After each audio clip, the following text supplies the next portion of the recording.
Bon, vous n'êtes pas prêts pour notre prochain sujet. Vous n'êtes pas sans savoir qu'actuellement nous sommes en campagne pour les élections européennes. Tout le monde s'en fout et c'est un festival de gogol, tous plus incompétents les uns que les autres. Mais de temps en temps, on tombe sur une perle.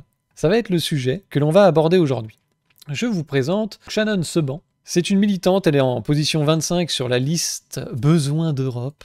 Que la liste En Marche, quoi, Renaissance, et je ne sais quel autre nom. Hein. C'est comme les entreprises qui font de la merde, ça change de nom sans arrêt. Donc là, c'est Renaissance actuellement, Besoin d'Europe, et vous avez Shannon, qui est allée à la ferme Gali, à Saint-Denis, une ferme qui a bénéficié d'un financement européen de 600 000 euros pour construire une serre urbaine éco-responsable. Et elle va nous expliquer en quoi l'Europe est une chance, est un avantage pour l'agriculture. Oui, ça va déraper assez vite, hein, vous allez voir.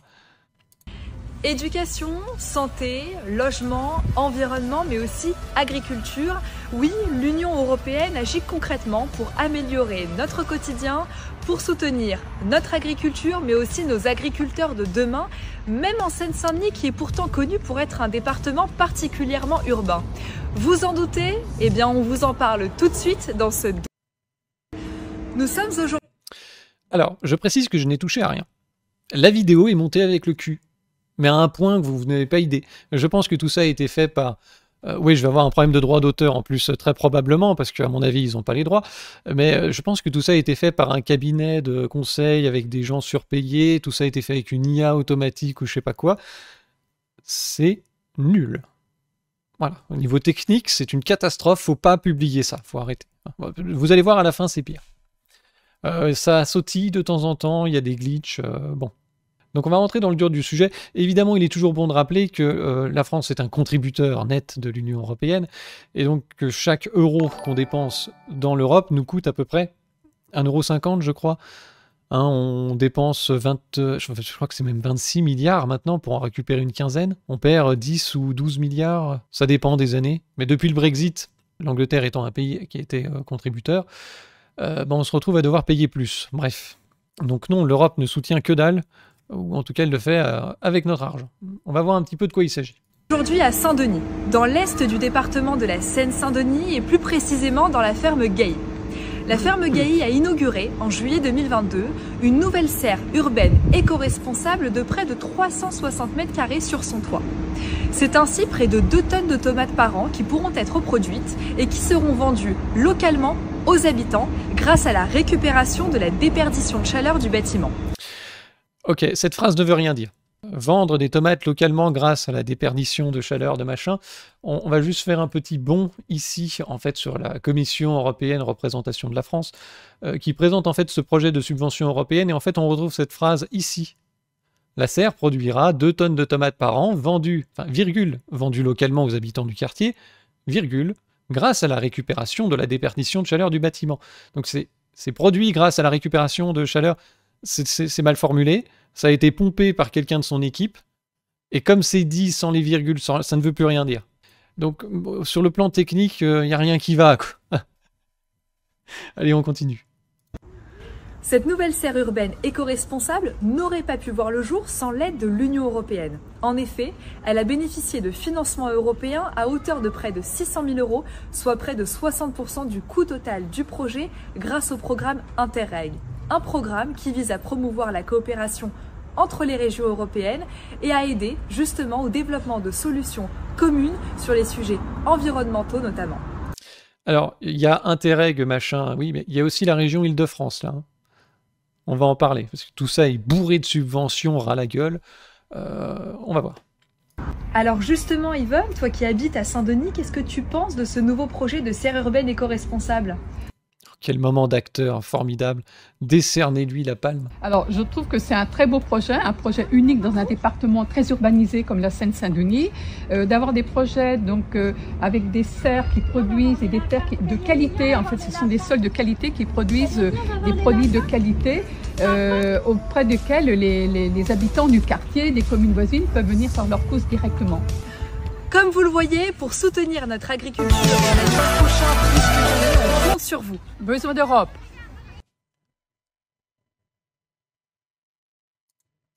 Ça a été fait par une IA, c'est pas possible.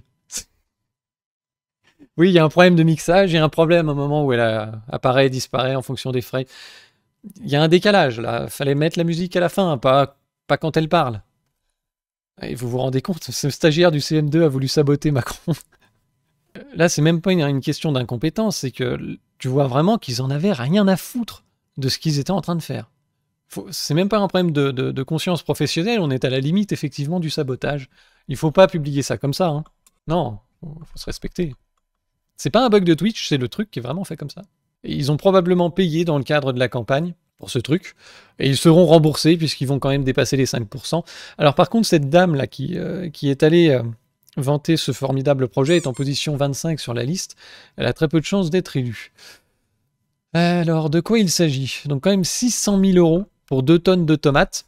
Il y a des gens qui ont fait des petits calculs qui sont pas forcément très justes, mais enfin bon, 1 million d'euros financés, 600 000 € par l'Union européenne. Donc si on prend un prix de vente moyen annuel d'1,70 € du kilo, ça fait 3 400 € par an de chiffre d'affaires. Donc il faudra 118 ans d'exploitation pour rentabiliser le bordel. Si on exclut la subvention et si on l'intègre, il calcule que ça ferait presque 300 ans d'exploitation. Si on ne prend pas en compte les charges fixes et les frais variables liés à la production, la distribution, etc., les pertes éventuelles. Donc évidemment, dans la réalité, le nombre d'années sera nettement supérieur. 600 000 € pour une serre qui ne produit rien, en fait. Alors qu'est-ce que c'est que cette histoire? On va commencer par s'intéresser à savoir ce qu'est Interreg. Tout part de ce truc. En fait, il s'agit d'un organisme de coopération interrégionale cofinancé par l'Union européenne et d'autres, comme on va le voir. L'Union européenne s'efforce de réduire les disparités en termes de niveau de développement, de croissance et de qualité de vie dans et entre les régions d'Europe. Notre programme contribue à cet objectif et s'étend de 2021 à 2027. Nous disposons d'un budget de 394 millions d'euros pour aider les gouvernements locaux, régionaux et nationaux de toute l'Europe à élaborer et mettre en œuvre les meilleures politiques. 600 000 balles pour 2 tonnes de tomates, meilleure politique. Nous créons un environnement et des opportunités, ça c'est sûr, pour partager des solutions aux problèmes de développement régional. Nous soutenons l'échange de bonnes pratiques et l'apprentissage politique parmi les régions européennes des 36 pays, donc qui comptent l'Union européenne à 27, mais aussi l'Albanie, la Bosnie, la Moldavie, le Monténégro, la Macédoine du Nord, petit conflit avec la Grèce, la Norvège, la Serbie, la Suisse et bien sûr l'Ukraine, qui petit à petit intègre pas à pas l'Union européenne à travers ce genre de programme. Voilà, qui est cofinancé par l'Union européenne. Après, je ne sais pas si les autres pays qui sont listés ici cofinancent quoi que ce soit. Mais bon, en tout cas, ils touchent de l'argent. Alors, dans le programme Interreg, vous avez une sous-commission, en quelque sorte, qui s'appelle le GROUF. Ça signifie, en fait, c'est un projet qui prévoit de faire des serres pour réduire le CO2 sur les toits. Là, il vise à mettre en œuvre une approche intersectorielle innovante pour réduire les émissions de CO2 dans les secteurs de la construction et de l'agriculture en combinant partage d'énergie et production alimentaire locale. Doté d'un budget total de 5,9 millions, dont en grande partie est financé par Interreg, le reste, on ne sait pas d'où ça vient. Le projet étudie les synergies entre les secteurs de la construction et de l'agriculture en construisant 4 serres sur des toits de 4 villes européennes, Paris, Gambloux, Bloflat et puis Butenbourg. Alors, 4 projets pour foutre des serres sur des toits, ça coûte 6 millions. Ça coûte 6 millions. Voilà, et alors, bon, de quoi il s'agit? Vous avez des gens qui ne servent à rien et qui savent qu'ils sont incapables de faire quoi que ce soit. Donc ils décident d'être des parasites. Alors vous avez le parasite standard qui est chômeur ou un truc comme ça, il n'a rien compris. Vous pouvez être fonctionnaire européen. Ça c'est merveilleux. Vous voyez, vous mettez un joli costume, vous mettez des petits drapeaux européens derrière des fanions, et puis vous vous distribuez des prix. Comme ça vous légitimez. Le projet Interreg Europe machin Groove a reçu le Energy Global Award pour ses contributions exceptionnelles aux solutions énergétiques durables. 600 000 balles pour 2 tonnes de tomates. Et ça, c'est une contribution exceptionnelle aux solutions énergétiques durables. Ce sera jamais rentable. C'est ce qu'on va voir, ça ne pourra jamais être diffusé dans le monde réel, ce truc. Ça sortira jamais du prototype. Bien entendu, ça va intéresser des gens de faire des prototypes, mais on va voir pourquoi. Donc voilà, vous êtes un parasite, vous avez mis votre costume, vous vous créez une légitimité en recevant des prix de trucs mondialisés, machin, et vous vivez en piquant l'argent du contribuable, vous en gardez une partie, et vous créez un narratif légitimant tout ce bazar, parce que la forme c'est bien, mais il faut aussi un peu de fond, et donc vous prétendez que vous sauvez le monde, et que vous créez une contribution exceptionnelle aux solutions énergétiques durables. Ils ont rien branlé, ils ont pris de la thune, ils en ont gardé pour eux, et ils en ont distribué de manière extrêmement inefficace. C'est tout. Et ils se distribuent des prix entre eux, et ils se branlent la nouille entre eux. C'est pathétique. Alors parmi les projets, donc parmi l'un des 4 projets coûtant au total 6 millions, vous avez le projet Grouf, la serre sur les toits en Île-de-France, donc en Saint-Denis, la fameuse ferme Galie. Budget total du projet 1 million, contribution de l'Union Européenne 600 000. On va voir d'ailleurs qu'il y a un petit problème au niveau du financement de l'évaluation des coûts. Je s'appelle Grouf. Il y a des combats intellectuels d'avant-garde dans le chat. Donc 360 mètres carrés, 600 000 balles de subvention. Le projet Grouf consiste en une approche innovante visant à réduire les émissions de CO2 des secteurs de la construction et de l'agriculture en combinant partage de l'énergie et production locale de végétaux. On va voir l'énorme hypocrisie de ce truc. 30% de chaleur en moyenne sont perdus à travers le toit des bâtiments. Concrètement, le projet vise à créer des serres sur les toits. Il utilise cette chaleur ainsi que celle non consommée via les systèmes de ventilation et de chauffage, pour chauffer ces serres et produire des plantes potagères. La serre permet également de réduire les émissions de CO2 en limitant les transports de marchandises. Les végétaux cultivés sont vendus localement et profitent aux habitants du quartier. Voilà, on va revenir un peu sur cette idée de production locale. Il y a de quoi péter un câble. Petit aparté sur les subventions de la région Île-de-France. Comme on pouvait le voir ici, le panneau indiquait bien qu'ils en avaient touché. J'ai pas trouvé de déclaration liée au versement d'une subvention à la ferme Galie, mais juste pour information, dans les subventions qu'on peut toucher actuellement, si vous avez un projet d'initiative agriculture urbaine et périurbaine, jusqu'à 50% du montant du projet peut être financé avec un maximum de 50 000 euros et un seuil minimum de 10 000 euros. Donc ils ont touché entre 10 et 50 000 euros de subvention de la région pour ce projet, en plus des 600 000 balles de l'Union Européenne. Alors de quoi s'agit-il? La ferme Galie, qu'est-ce qui s'est passé autour de ce truc-là? À Saint-Denis, la dernière ferme maraîchère revit. Cet article date de 2019. La société Les Fermes de Galie, qui a remporté l'appel à projet lancé par Saint-Denis il y a 2 ans, donc en 2017, a rouvert la ferme au public. Production maraîchère, location de salles aux entreprises, animation, formation d'apprentis. Le business model de la dernière exploitation maraîchère du 19e siècle, encore en activité, aux portes de Paris et revisité. La ferme de Seine-Saint-Denis passe sous la bannière des fermes de Galie.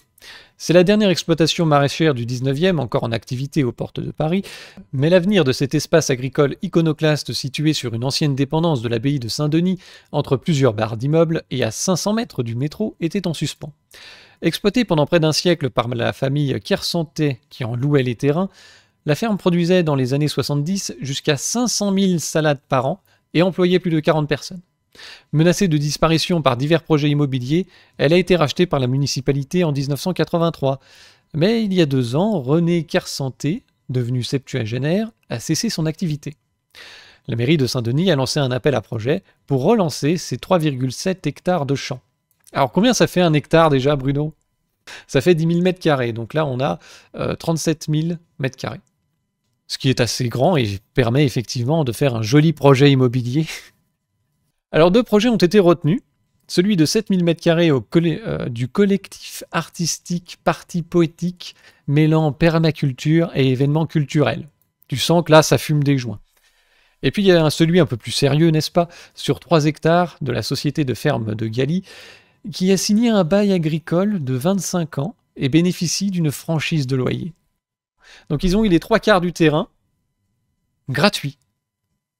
Ils ont signé un bail agricole, je ne sais pas s'ils ont payé un droit d'entrée, là on n'a pas le détail, en tout cas ils bénéficient d'une franchise de loyer. C'est gratos pendant 25 ans visiblement, bon c'est pas indiqué mais on peut le supposer. Cette entreprise familiale d'agriculteurs et de jardiniers, on va voir ce qu'il en est, accueille plus d'1 million de visiteurs chaque année dans ces 2 fermes urbaines pédagogiques à Saint-Cyr-l'École et Sartrouville dans les Yvelines. Sur les 55 millions de chiffre d'affaires, l'activité agricole pure représente 5 à 10%. Donc on te présente ça comme une entreprise familiale d'agriculture et de jardinier. Et finalement, c'est des mecs qui font des parcs d'attractions agricoles, et c'est avec ça qu'ils gagnent leur fric, 55 millions. Et là-dessus, 95%, c'est pas avec l'agriculture qu'ils gagnent de l'argent. Une assise financière qui a séduit la ville pour redresser la barre. Car la ferme ne peut pas vivre que de la production maraîchère. Il faut trouver un autre modèle économique. Nous allons donc déployer une grande diversité d'activités. Donc ça, c'est ce qu'expliquait Xavier Leroux, co-gérant avec son frère Dominique des fermes de Galie. Ces derniers ont investi 1,6 million d'euros dans ce projet, dont 250 000 euros versés par la région Île-de-France. Ah bah si, en fait, on a le montant. On a le montant de la subvention qui était indiqué là sur le panneau. C'est pas 50 000 balles, c'est 250 000. Ouais, on va tout de suite finir avec les chiffres. Donc ils ont mis 1,6 million dans le projet, mais il y a 250 000 de l'Île-de-France, il y a 600 000 de l'Union européenne. Le loyer est gratuit. Donc la majorité de l'activité de cette entreprise, c'est de toucher de l'argent public. Et c'est pas tout, parce que je viens de penser au moment de faire le montage que cette entreprise étant du secteur agricole, elle est éligible aux aides de la PAC. Alors je suis allé vérifier sur Télépac, et effectivement, pour la période qui va d'octobre 2020 à octobre 2021, elle a touché 25 903 euros de subvention. 13 500 euros pour des activités qui ne concernent pas les autorités françaises. Bon, ça reste notre argent, hein. 2 500 euros pour le soutien des pratiques respectant le verdissement. Est-ce qu'il parle du greenwashing? Et 9 500 euros d'aide aux zones soumises à des contraintes naturelles, dans le département de Seine-Saint-Denis. Bref, comme tout ça est versé annuellement, rebelote l'année suivante. Pour la période octobre 21 à 22, 26 000 euros d'aide de la PAC à nouveau. Mais que deviendrait notre agriculture sans les aides européennes, hein? On se demande. La ferme va produire des variétés locales et anciennes comme des choux de Saint-Denis, des oignons blancs de Paris, des laitues d'Aubervilliers, du maïs doux expérimenté récemment, d'autres activités sérieuses. Là, on va rentrer dans le sérieux qui sont prévus. Animation, ateliers de sensibilisation, location de salles pour des entreprises, formation pour des jeunes apprentis au métier de maraîchage, arboriculture, des paysages, exposition du patrimoine maraîcher. Et là, tu comprends qu'on va faire un musée. Monoculture, donc le site emploie 5 personnes et accueillera une dizaine d'apprentis par an, parce que ça rapporte. C'est subventionné. En plus, si ça se trouve, c'est une sorte d'école, hein, apparemment, qu'ils sont en train de faire. Est-ce que c'est une école ou est-ce qu'ils fonctionnent avec des apprentis? Donc tu as 5 encadrants qui ont 2 apprentis chacun. Et c'est comme ça qu'on fait fonctionner le côté maraîchage, le côté non sérieux, bucolique, le cadre. Bref, donc voilà, une partie des légumes seront vendus sur place dans une boutique aménagée. Ça va plaire aux bobos. On nous rappelait ici qu'en 1860, la plaine de Saint-Denis, qu'on appelait la plaine des Vertus, fournissait plus de la moitié des légumes de la capitale, revendus ensuite aux Halles. Voilà, donc en 1860, la moitié des légumes de la capitale venaient de Seine-Saint-Denis. Dans les années 70, vous aviez encore la famille Kersanté qui s'occupait de ce terrain et produisait 500 000 salades par an. Et voilà maintenant ce qu'on va nous expliquer autour de ce projet. Là, on est ici justement sur la chaîne YouTube de la région Île-de-France qui parle du joli mois d'Europe, la serre sur les toits pour réduire l'impact du carbone, n'est-ce pas? Je vous passe juste un passage. Juste au-dessus, c'est très bénéfique pour elles d'avoir du CO2 et ça permet d'optimiser leur croissance. Aujourd'hui, dans les villes, on a un défi majeur qui est quand même de limiter l'impact carbone. Et ça se fait par limiter les émissions de gaz à effet de serre. Le fait d'avoir une serre directement sur une toiture, ça permet de produire localement. Et donc ça va permettre de ne pas avoir un transport en fait des tomates qui auraient pu être produites à 100 km d'ici. Oh bah alors, on critique le marché commun? On n'aime pas les tomates produites dans la mer de plastique en Espagne, avec une surexploitation des nappes phréatiques et puis aussi des migrants marocains? Ce serait dommage, ça. Donc, on part d'une situation où la moitié des légumes étaient produits en Seine-Saint-Denis, donc y compris sur ce terrain, enfin dans cette plaine. On arrive dans les années 70 où on te fait encore 500 000 salades localement, n'est-ce pas? Et donc on va détruire ça, on va créer un espèce de Disneyland pour Bobo, avec une serre sur le toit ultra subventionnée, on te fait 2 tonnes de tomates, donc rien du tout, et on te dit c'est génial, grâce à ça, on va pouvoir fournir des légumes aux habitants localement et économiser du transport. Les mêmes qui ont organisé un marché commun pour pouvoir produire à un endroit, déplacer les bénéfices ailleurs, faire venir des travailleurs, etc. Enfin, le merdier européen, quoi. Ok. C'est n'importe quoi. Bref, comme je vous le disais, c'est un Disneyland. Voilà, on est ici sur le site de la ferme de Galie, la ferme ouverte de Saint-Denis. où on te propose des visites en famille, des événements d'entreprise, visiter la ferme, on va faire des ateliers pain. Ah, ça c'est mon truc préféré. Bon, c'est bouffé, c'est pas grave. L'agriculture d'hier et d'aujourd'hui. Lieu historique de production maraîchère de la plaine des Vertus, la ferme ouverte présente au public des techniques agricoles d'hier, d'aujourd'hui et de demain. De la culture en couche chaude à l'hydroponie, c'est un voyage à travers les âges qui est proposé aux visiteurs. Le tout est illustré par l'exposition d'outils anciens et de vidéos d'époque tournées par la famille Kersanté, un témoignage exceptionnel.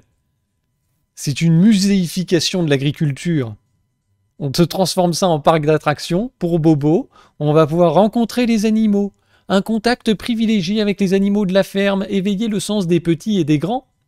On entre dans l'enclos des uns, on caresse les autres. La visite est libre et sécurisée et facturée aussi. D'ailleurs, il me semble qu'il y a des prix un peu plus bas.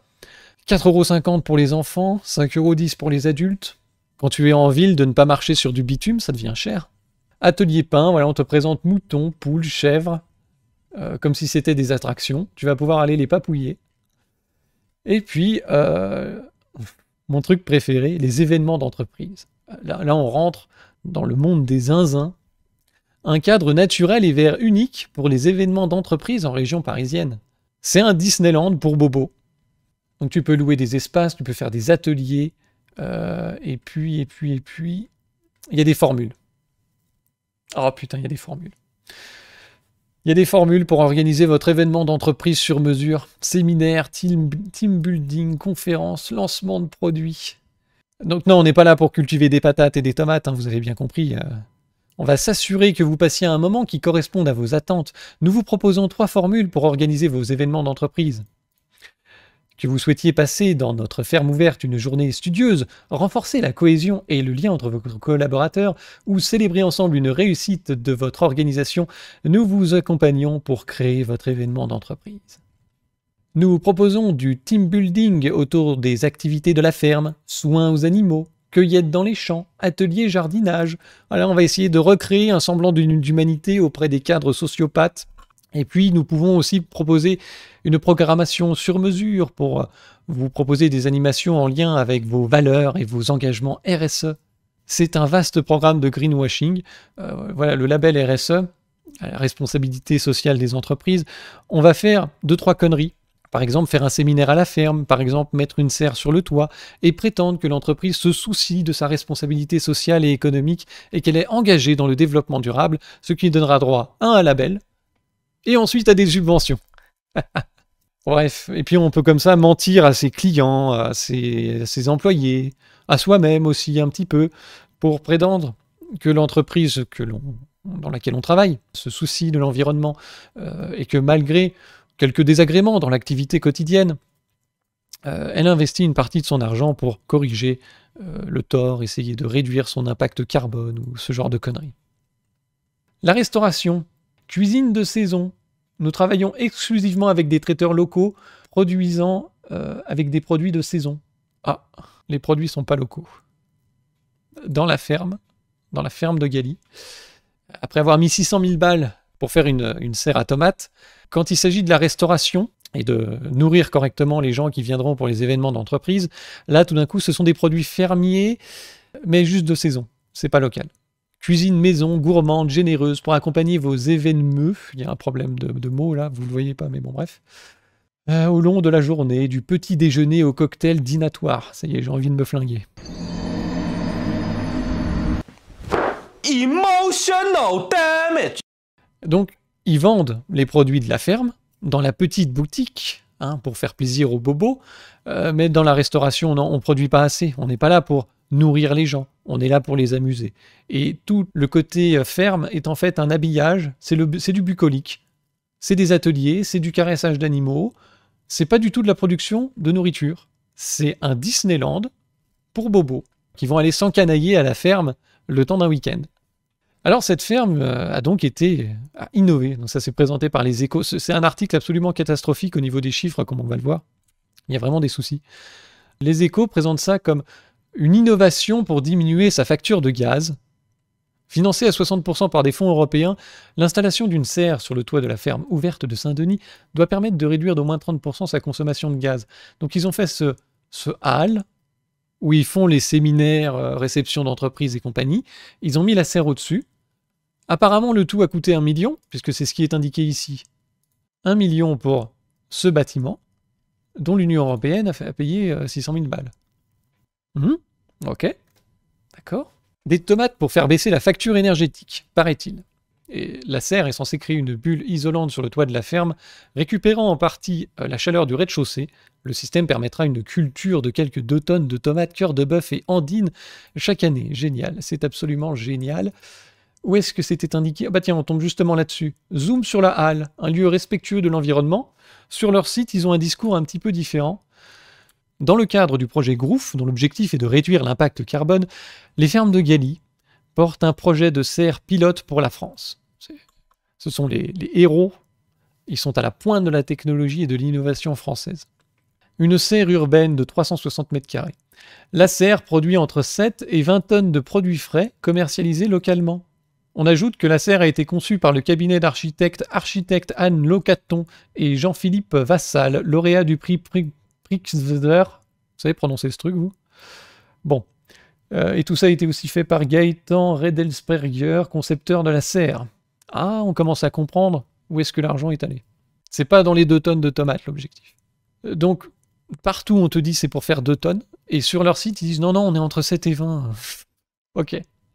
Un mur en béton passif, installé à l'étage de la serre, complète le dispositif en redistribuant la chaleur accumulée durant la journée pour abaisser les besoins énergétiques de la serre de 48 kWh le mètre carré à 38, selon les estimations. Et elles pourront être revues à la hausse, puisque pendant 1 an, les effets de cette synergie seront minorés pour en évaluer ses différents impacts économiques, par exemple. L'inauguration de cette serre marque également la fin de la période de rénovation de la ferme ouverte de Saint-Denis, dernière ferme maraîchère gna gna gna. Voilà, donc c'est là que ça devient bizarre. Au niveau des chiffres, accrochez-vous. Donc c'était la dernière exploitée du département depuis 1920 par la famille Kersanté, avant sa reprise par la ferme de Galie. 600 000 € y ont été investis depuis 2017, dont 200 000 € pour le projet GROUF, comptant les études préalables, et la construction pour 90 000 € de la serre elle-même. Là, il y a un problème dans les chiffres. Parce qu'on nous dit qu'ils ont mis 1,6 million, là sur cet autre article précédemment, de 2019, ils ont mis 1,6 million dans le projet, dont 250 000 versés par la région. Donc c'est censé aussi intégrer les aides européennes, puisque ce projet de construction de serres et de bâtiments était déjà dans les cartons, enfin j'imagine. Et maintenant, on nous dit que, en fait, le projet GROUF, ça a coûté 200 000 balles et donc 90 000 € pour la serre. Il est passé où l'argent? Qu'est-ce que c'est que cette histoire? Est-ce qu'ils n'auraient pas un peu surdimensionné le projet? Allez savoir. Bon. Alors, si les fonds européens ont financé 60% de l'installation, participer à cet appel à projet nous a surtout permis de bénéficier d'une expertise technique, notamment pour la réalisation de la serre en matériaux légers et économes. En tant qu'entrepreneur, l'intérêt de ce projet est double, faire baisser notre facture de gaz d'au moins 30% selon nos estimations et attirer des recrues. Donc là aussi, je ne comprends pas en quoi ça ferait baisser la facture de gaz, puisque l'idée c'est que l'énergie qui sort du bâtiment, donc qui est consommée, qui est produite et qui est dans le bâtiment, mais qui sort par le toit, va être réutilisée dans la serre. Je ne vois pas en quoi ça pourrait produire une quelconque baisse de facture, mais écoutez, moi on ne sait plus trop ce qu'ils font. Hein. Je suis pas sûr qu'ils sachent eux-mêmes ce qu'ils font. Il y a un moment où c'est ta gueule, c'est la magie. C'est pour la magie, c'est pour ton pays. Alors apparemment, ils ont du mal à attirer des recrues. Le secteur agricole peine à recruter en Île-de-France, où l'entreprise réalise les 2/3 de son activité. La visibilité apportée par ce projet expérimental européen devrait, selon lui, susciter l'intérêt de la nouvelle génération. Donc, c'est un appôt à crétin pour venir visiter son Disneyland. C'est tout. La partie agricole, c'est 5 à 10% du chiffre d'affaires, et ça sert de décor, de prétexte, pour la véritable activité qui est de vendre du séminaire, de vendre de la pédagogie, de vendre des visites et des ateliers. Et le fait d'avoir un projet comme ça, pilote, européen, bah ça peut faire rêver les bobos. Regardez cet européen. Regardez aussi, on est en train de créer l'avenir de la vie en ville, parce que le citadin est un peu culpabilisé sur son existence, puisqu'il a un mode de vie extrêmement polluant. qu'il produit énormément de carbone, qu'il vit dans du béton. Et donc on lui dit non mais demain t'inquiète pas, on va mettre une serre sur le toit du bâtiment et tous les problèmes seront réglés. Hein, voilà, on va mettre 2-3 éoliennes, un panneau solaire et on aura sauvé la planète et tu rouleras en électrique. Voilà, et tu auras une serre sur ton bâtiment. Donc c'est un peu à ça aussi que ça sert. On va pouvoir attirer les entreprises qui sont friandes des fois de ce genre de conneries. Il y a une Karen aux ressources humaines qui va trouver ça génial d'organiser un événement de team building au milieu de ce projet pilote pour l'avenir de notre vie en ville. Voilà, vous allez découvrir l'avenir avec la production de tomates au-dessus des bâtiments. 600 000 balles pour 2 tonnes. Bon, ça risque pas d'être rentable. Bon, qu'est-ce qui se passe dans ce truc-là? C'est que vous avez des gens qui n'ont rien à foutre, comme je le disais au début, des parasites, qui essayent de légitimer leur existence en finançant des projets censés sauver le monde. Voilà, on a sauvé le monde, on se distribue des prix parce qu'on a distribué de l'argent. Il faut être complètement taré, mais c'est pas grave. Tout ça finit dans la poche de gens comme la ferme Gali, et puis aussi comme on a vu ici, ils vantaient le cabinet d'architecte et le concepteur de la serre. C'est des gens dont l'activité n'est pas rentable. C'est des gens qui peut-être pourraient se dire que oui, on pourrait allier le bâtiment et l'agriculture et ça pourrait être une idée. Qui a envie de financer ça? Bon, personne. Allez, on va aller prendre l'argent du contribuable. Donc comme ça, on ne prend pas de risque. Tous les coûts de développement, d'études, de prototypage sont pris en charge par la communauté, par la collectivité, à travers les financements européens. Comme ça, on ne va pas prendre de risques. Mais peut-être que si ça marche, eh bien on aura acquis des compétences. Hein, tous ces gens, la cabinet d'architectes, concepteurs de serres, on sait faire maintenant, on a appris à le faire, on sait ce qu'on peut retirer de cette activité économiquement, on sait mettre un prix dessus, et maintenant on va pouvoir le vendre et faire du profit avec, et ça a été financé par des développements, par des financements publics. Donc c'est ça aussi l'intérêt, c'est pas les 2 tonnes de tomates, on en a rien à foutre. Ça on va les vendre à la boutique pour amuser les bobos, ça fait partie du spectacle. Dans la restauration, pour leurs événements, ils vont prendre un traiteur qui travaille avec des produits de saison, pas local, mais de saison. Bref, donc, on essaye de créer des marchés, comme c'est indiqué ici, tu vois, on va créer des opportunités, on va créer un environnement et des opportunités pour que les gens essayent de se créer des activités sur fonds publics. Si ça marche pas, c'est pas grave, on a été payé. On a été payé pour étudier s'il y a moyen de mettre une serre sur un toit, si c'est intéressant ou non. On a été payé. Si ça marche, on continue, on pourra facturer. Si ça marche pas, c'est pas grave.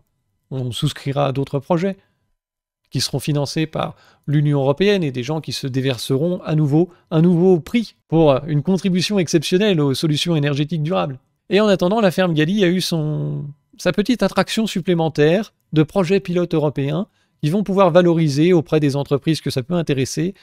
Karen des ressources humaines va pouvoir être ébobie et dire c'est génial, on va pouvoir, dans le cadre de la responsabilité sociale de l'entreprise, faire une activité de voyage à la ferme et de team building. Et les employés vont pouvoir renouer avec la nature et leurs émotions profondes dans un environnement vert et déconnecté du béton, ça va être incroyable.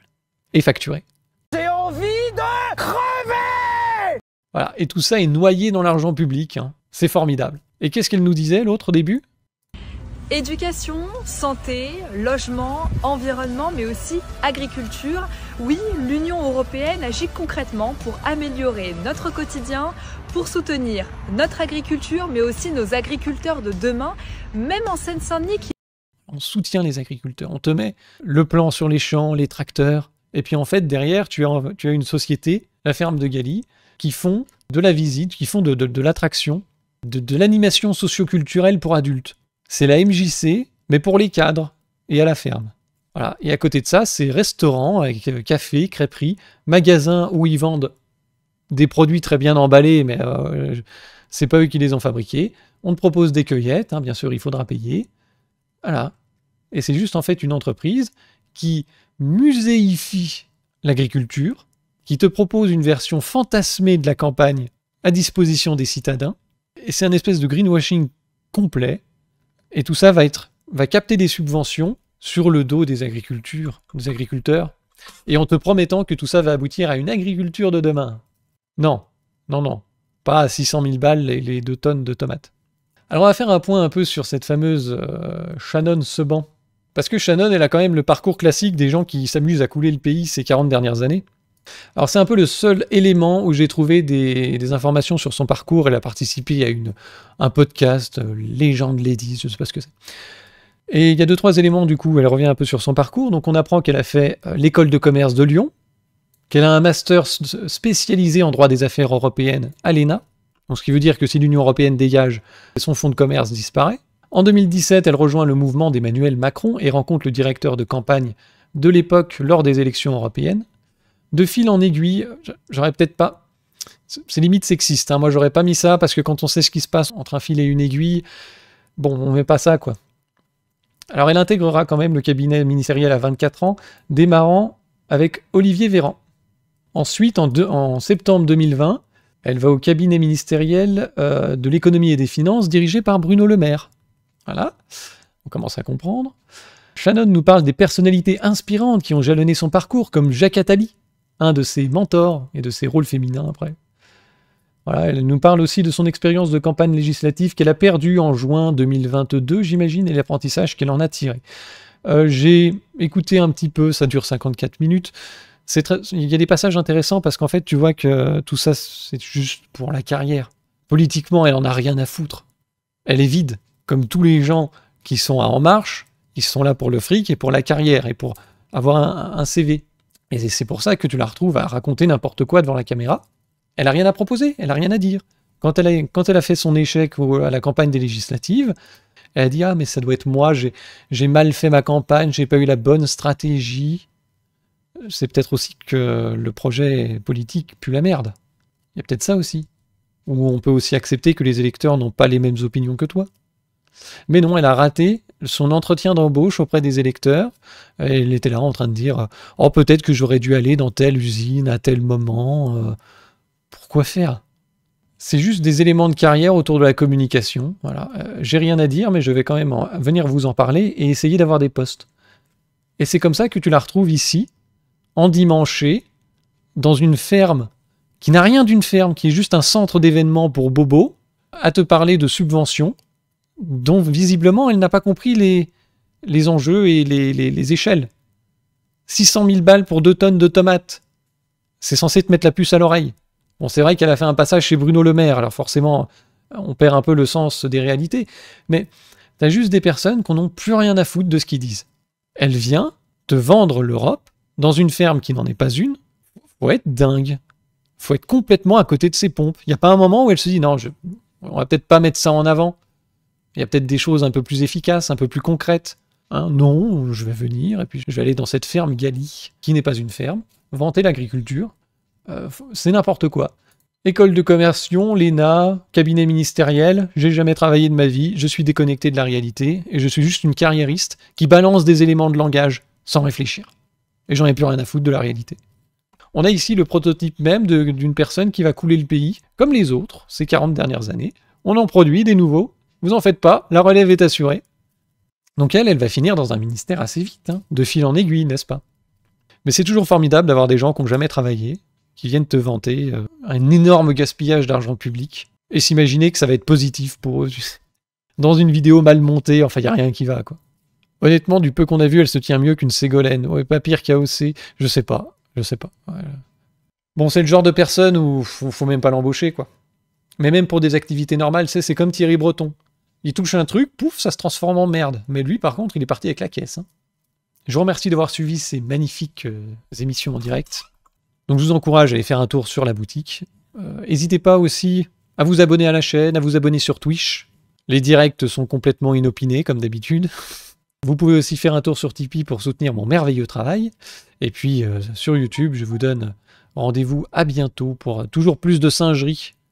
Avec les élections européennes qui arrivent, ça va être un festival.